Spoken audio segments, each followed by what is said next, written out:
আসসালামু আলাইকুম বন্ধু বান্ধবীগণ হগুলি কেমন আছেন? আশা করি ভালো আছেন। তো আজকে কিন্তু মুই বাড়ি যাওয়ার লাগিয়া রেডি হয়ে গেলাম। আর দেখতেই পাইতেছেন আমি ব্যাগ বাড়ি কিন্তু সবকিছু রেডি করে লইছি। যেহেতু কোরবানি আইয়ে পড়ছে চিন্তা করলাম যে বাড়ি তো যাইতে হইবে, তা দেরি করে লাভ কি, তাড়াতাড়ি করে বাড়ি যাইতে হইবে। তো আমি তো রেডি সেডি হয়ে গেলাম লাগেজ নিয়া।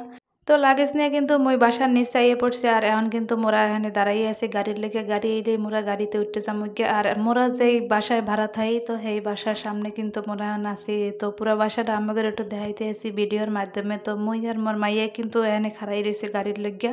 মোর মাইয়ের বাহে কিন্তু গেছে গাড়ি আনার লইগা, যেহেতু এখান দিয়ে যাইতে একটু দূরই হয়ে যায়। তো এত ব্যাগ কিন্তু টানা সম্ভব না, টানাটানি করা। তো মোরা কিন্তু যাত্রা বাড়ি আইয়া পড়ছি। আর এখানে কিন্তু মোরা দাঁড়াই রয়েছি। আর সাইফার বাবাই গেছে কিছু ফল কেনার লইগা। আর একটা জিনিস আমাকে দেখাই, এই যে দেখেন পানিতেলা কেমন নিতে আছে ব্যানে করে। দেশে কিন্তু মাইসে পানিতেলা খায় না, হালাইয়াও দেয়। মুই ব্যাগ লইয়া দাঁড়াইয়া দাঁড়াইয়া ওয়েট করতে আছি সাইফার বাবার লইগা। আর দেখেন কি পরিমাণ জ্যাম পড়ছে। আর যাত্রাবাড়ির এই মোড়ে কিন্তু এই পরিমাণ জ্যাম পড়ে। আর এই জ্যামটা কিন্তু দেশের তো কেউ ছাড়াইতে পারতে আছে না। দেশ দিন দিন উন্নতি হইতে আছে ঠিকই, কিন্তু দেশের জ্যাম গুলাই কিন্তু ছাড়াইতে পারতে আছে না। সরকার কিন্তু দিন দিন উন্নতি করতে আছে ঠিকই, কিন্তু জ্যাম কিন্তু ছাড়াইতে পারতে আছে না। তো ফাইনালি মোরা কিন্তু ফল টল কিনা এখন রিক্সায় উঠতে গেলাম তিনজনে মিললে। আর মগো লাগে আরো একজন লোক আসলে মগো ব্যাগ ঠ্যাগ টানার লাগিয়া। তো ফাইনালি আমরা কিন্তু রিক্সা করে এখন কিন্তু মোরা এই যে লঞ্চ গাড়ি আইয়া পড়ছি। আর এই যে সাইবার বাবা এখন এনে গাড় টিকিট কাটবে। আর মুই কিন্তু ভিতরের দিকে ঢুকে গেলাম মাইয়া লইয়া। আর এই যে দেখেন লঞ্চের ফুল ভিউ।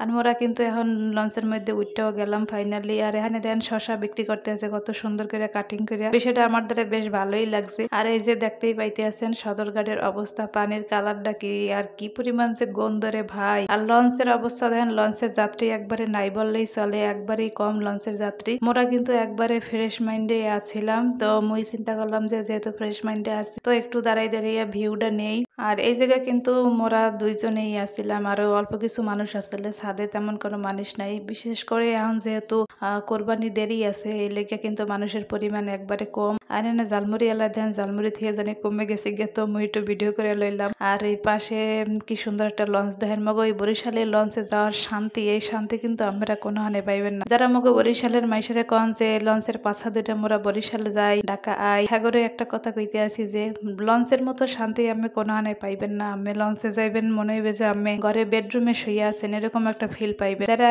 আমাকে লঞ্চে না উঠছেন একবার হইলে উঠবেন, উঠটা দেখবেন যে কি মজা। আর যারা এখন লঞ্চের পাছা দুটা যে হাগরে কই, এই যে দেখেন লঞ্চের মধ্যে কি সুন্দর বেডরুম সেট করা। তো এইরকম বেডরুমে যদি যাইতেছেন হলে কিন্তু মগো বরিশালের লঞ্চ ছাড়া কোনো উপায় নাই। তো মগো লঞ্চ কিন্তু সাইডে দিছে। আর এই যে দেখতেই পাইতেছেন সন্ধ্যার সময় লঞ্চের ভিউটা কতটা সুন্দর লাগতে আছে। আর মোরা কিন্তু ফতুল্লা আইয়া পড়ছি, এখন ফতুল্লা ঘাট দিবে। আর সাইফার বাবা কিন্তু এখান দিয়ে নামে গেছে। তো ফাইনালি কিন্তু মোরা কালাইয়া আইয়া পড়ছি মগো গন্তব্যে, মানে নিজের গ্রামে আইয়া পড়ছি।